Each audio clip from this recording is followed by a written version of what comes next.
이런 예를 들면은 좀 그렇지만 남자들 사이에서 그 전투력이 높은 사람들은 막 욕하거나 그러지 않습니다. 그냥 있습니다. 근데 꼭 그 영화를 보더라도 이 싸움을 못하는 사람들이 말이 많아요. 그렇죠? 싸움을 못하는 사람이 많아요. 싸움을 잘하는 사람은 말할 필요가 없습니다.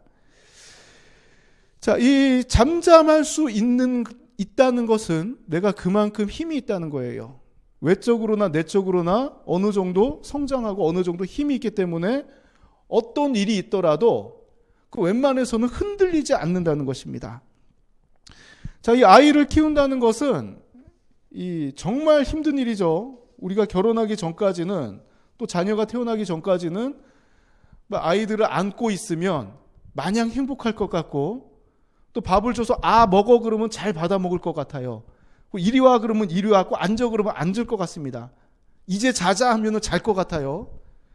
그런데 자녀들이 태어나고 키워보면은 다릅니다. 이리 와 그러면 오나요, 아이들이? 절대 안 와요. 오히려 잡으러 다녀야 됩니다. 먹어 하면은 잘 하나요? 아니에요. 배고프면 그러지만 웬만해서는 먹으라고 그러면 안 먹습니다. 자, 자자 그러면 자지 않아요. 막 자기 혼자 할 일 다 하다가 겨우겨우 잠이 듭니다. 지쳐서 잠이 듭니다. 희생이 없이는 아이를 양육할 수가 없습니다.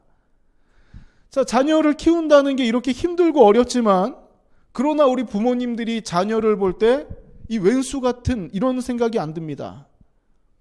물론 간혹 한 100명 중에 한두 명은 그럴 분도 계실 수 있어요. 그러나 대부분의 부모님들은 자녀들을 보면 한없이 예뻐요. 이 짜증을 내어도 귀여워 보이고, 또 말을 안 듣는 것도 참 예뻐 보입니다. 자, 그리고 이 아이가 이 기저귀에다가 볼일을 봐도, 자, 이 볼일을 봐도 그 자체도 아이고 우리 아이가 건강하구나 하면서 행복을 느껴요.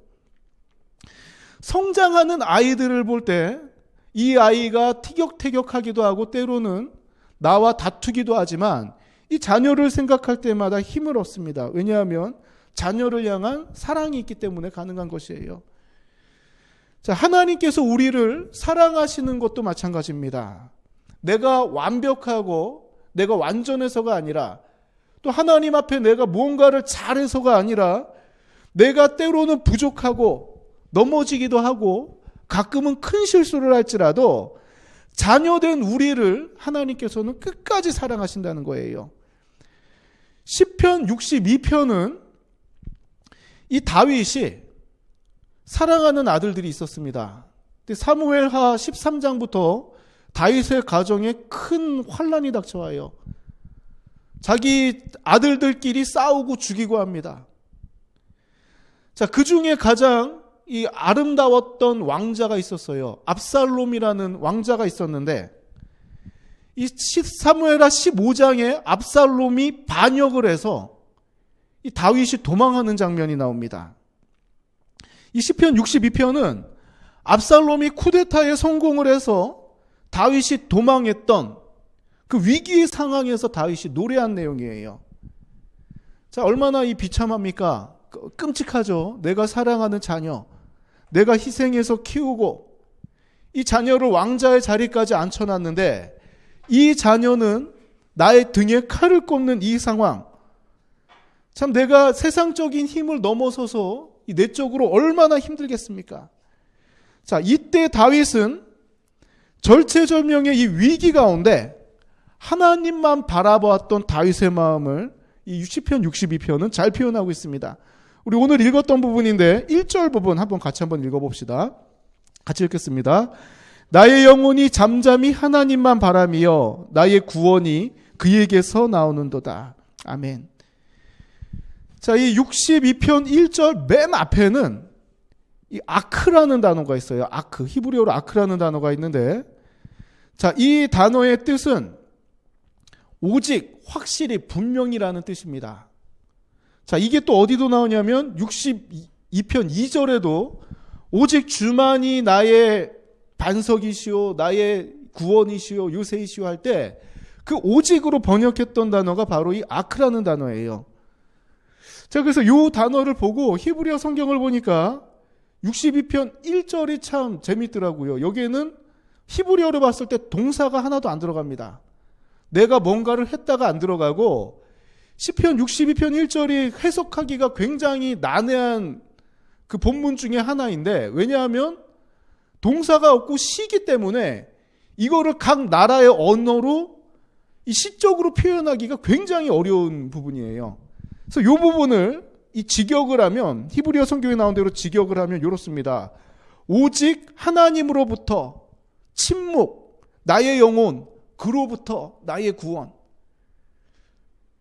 이 제가 히브리어 사람들의 그 사고는 잘 모르지만 이 저의 관점에서 봤을 때 이게 어떤 느낌이었냐면, 이 막 숨을 헐떡일 때 나오는 그런 거 있죠. 내가 죽기 전에 오직 하나님으로부터 막 감정이 북받치면 사람이 말이 잘 안 나오잖아요.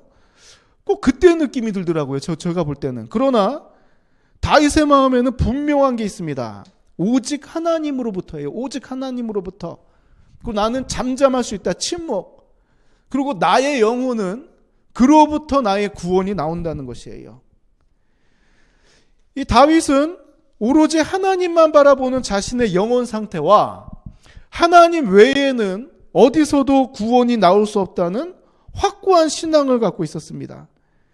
자, 2절 제일 앞에도 아크라는 단어가 쓰였는데 2절도 한번 같이 한번 읽어봅시다. 오직 그만이 나의 반석이시요 나의 구원이시요 나의 요새이시니 내가 크게 흔들리지 아니하리로다. 아멘.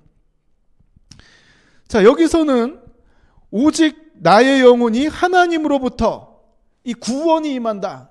자, 이 1절에는 요 내용을 노래하였고 2절을 보니까 오직 그만이 나의 반석이시고 나의 구원이시고 나의 요새이시니 내가 크게 흔들리지 아니하리로다. 그 옛날 개역 한글에는 요동치 아니하리로다 이렇게 번역을 했었죠. 자, 여기서 이 반석은 그 암벽을 의미합니다. 그 오늘날이야 뭐 지하 벙커를 만들고 또 뭐 21세기 노아에 방주해가지고 핵폭탄에도 뭐 이렇게 견뎌낼 수 있는 요새를 직접 건설을 하지만 이 과거에는 이 천연 요새의 힘이 엄청나게 컸습니다. 그래서 우리나라도 그렇고 다른 그 조선시대 이전의 성들을 보면 웬만하면 다 높은 지대에 성을 쌓았어요. 여기서 말하는 반석은 암벽을 의미합니다. 이 원수들의 공격으로부터 성처로 보호해주는 역할을 하는 이런 높은 암벽을 의미해요.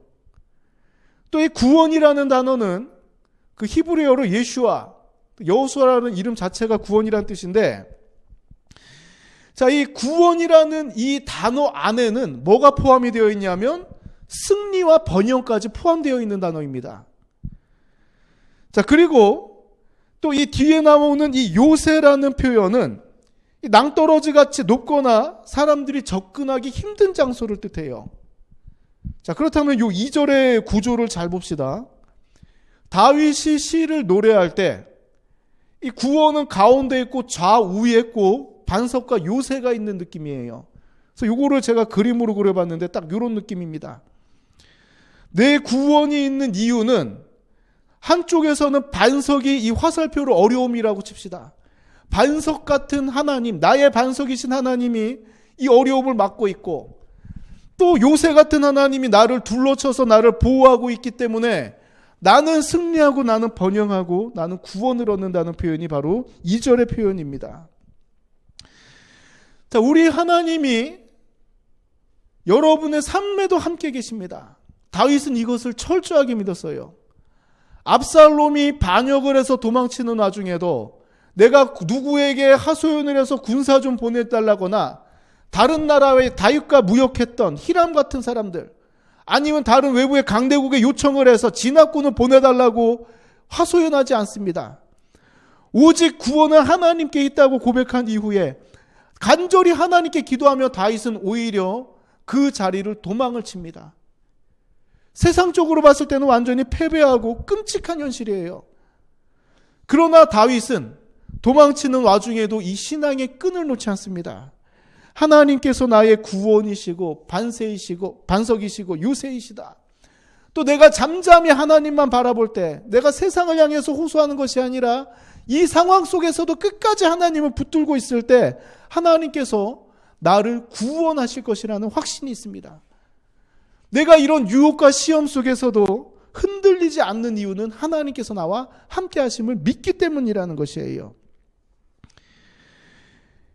세상에 어떤 어려움이 있을지라도 나와 함께 하시는 하나님은 반석 같은 하나님, 요새 같은 하나님이 나와 함께 하신다는 것을 다윗은 분명히 알고 있었습니다. 그래서 이 신앙이 흔들리지 않았다는 것이에요. 사도 바울도 이와 비슷한 고백을 합니다. 로마서 8장 38절, 39절에서 사도 바울도 이런 고백을 하는데 우리 같이 한번 이 부분을 같이 한번 읽어봅시다.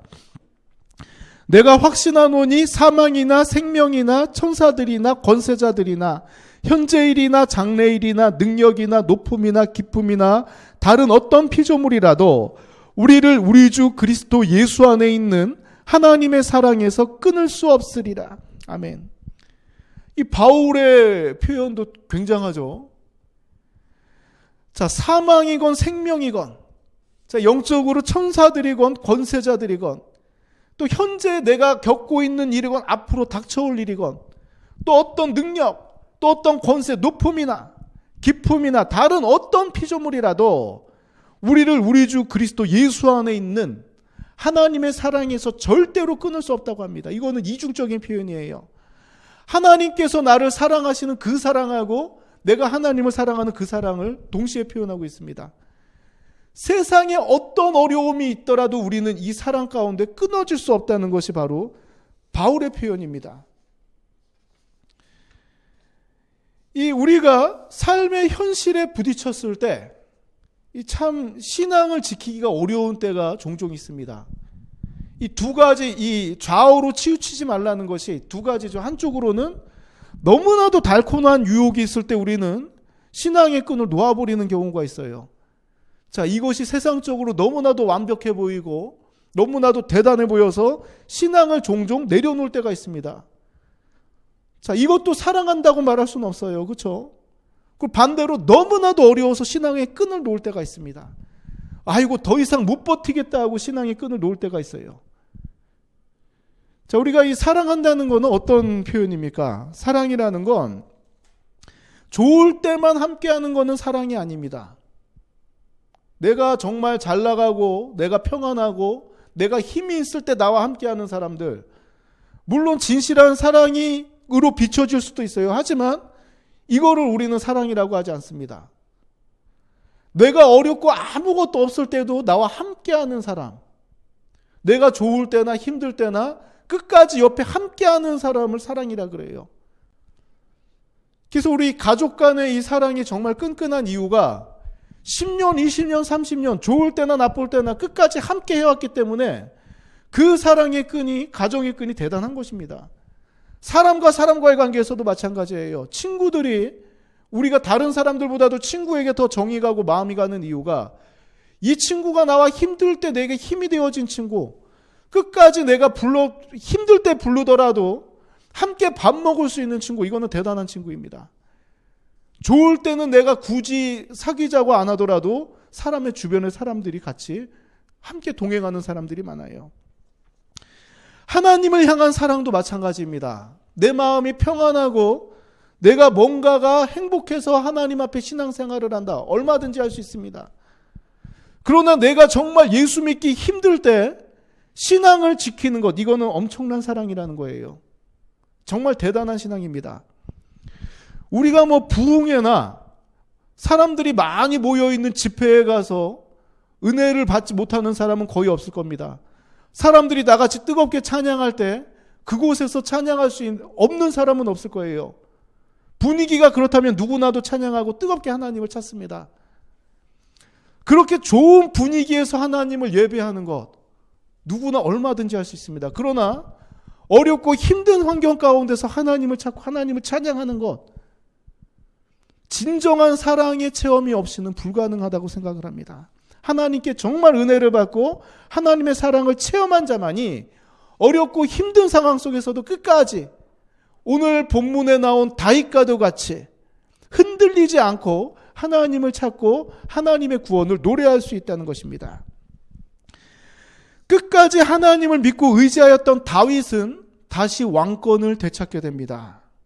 하지만 우리의 삶 가운데도 어렵고 힘든 터널과도 같은 시간을 보내고 있을지라도 끝까지 하나님 믿고 의지하는 사람, 하나님께서는 반드시 그 믿음대로 그 중심을 보시고 구원의 역사와 회복의 역사, 우리 삶 가운데 충만히 임할 줄 믿습니다.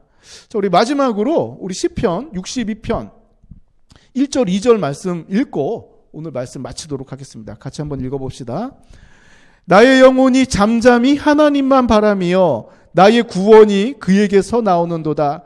오직 그만이 나의 반석이시요 나의 구원이시요 나의 요새이시니 내가 크게 흔들리지 아니하리로다. 아멘. 자, 한 주간의 삶 가운데 하나님만 바라보는 그 믿음 가운데 정말 하나님의 구원을 체험하는 우리들의 삶이 되길 원합니다.